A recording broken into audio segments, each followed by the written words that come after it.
Suite à la loi de santé proposée par Marisol Touraine, les médecins se sont mis en grève. De par le manque d'impact de leurs revendications sur l'opinion publique, les principaux syndicats ont décidé de s'inspirer des véritables experts en la matière. La SNCF qui a partagé son savoir-faire en toute transparence. En conséquence, depuis hier, plus aucun docteur ne travaille en France. Les premiers incidents sont à déplorer.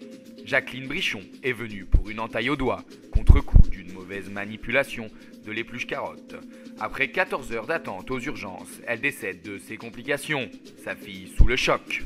Vu que les 2 cabinets à Picoville sont fermés, pour un petit truc, c'est un peu gênant. Les Français réagissent après ce premier incident. Ouais, je suis désolé. Pas grand-chose. Parce que ça correspond à une période historique où on a pris des mesures économiques qui étaient désastreuses. Oui, 84 ans, voilà, pas très âgé, mais voilà. Avec Madame Brichon, c'est 63 décès qui sont à déplorer à la mi-journée. MST s'est exprimé au micro de Barbara Tineuse.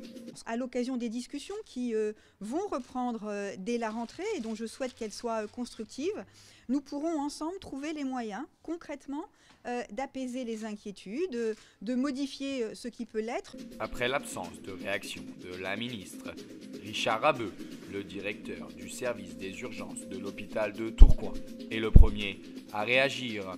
Et dans les services hospitaliers, quand on a des malades graves, comme les malades qui sont chroniques ou les personnes âgées notamment, qui sont malades ou qui ne l'étaient pas auparavant, eh bien il faut les garder, il faut les hospitaliser et il n'y a pas de lit. Les incidents se poursuivent, comme en témoignent les petits-enfants charpentiers, suite au décès de leurs grands-parents.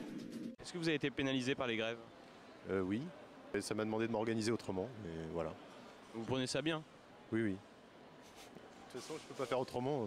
Vous avez été pénalisé par les grèves ? Oui, tout à fait, hier, par exemple. Vous prenez ça bien aussi ? Ça va parce qu'on discute, mais et on est habitué. Ceci illustre l'anxiété due aux victimes de la première journée. 75 selon la police, 160 selon les syndicats. Pourtant, du côté du gouvernement, c'est le statu quo. Les médecins sont alarmants. Parce que là, il y a une étude qui va sortir, figurez-vous, dans quelques semaines, qui prouve que lorsque des malades qui sont réanimatoires, on ne les hospitalise pas en réanimation en temps et en heure, on aggrave leur mortalité, on diminue leur survie. La France est en émoi. Un ras-le-bol, oui, effectivement. Je pense qu'il y a de moins en moins de personnes qui vont les soutenir au bout d'un moment parce que ça met tout le monde dans le pétrin, quoi. On en a marre, quoi. Il faut qu'ils arrêtent, quoi. On a beaucoup souffert. Hein. On fait avec parce qu'on n'a pas le choix. Vraiment, c'est la merde. Carrément. Très embêtant, très embêtant, sérieusement. C'est vrai, ils ont raison de revendiquer leurs droits, mais moi je trouve ça affreux. Pourquoi ? Parce que c'est la galère, quoi. Après une semaine de grève et 16 840 morts, le gouvernement est dans l'impasse. Et notamment suite au décès tragique de Johnny Hallyday. Je l'aimais bien parce que c'était un mec honnête. Là, vous me posez une colle. Ah ouais ?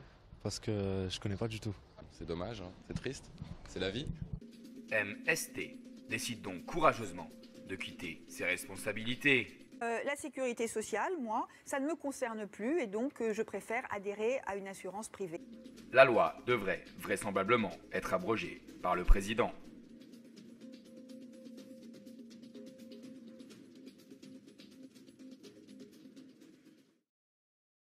Vraiment, c'est la merde. Carrément.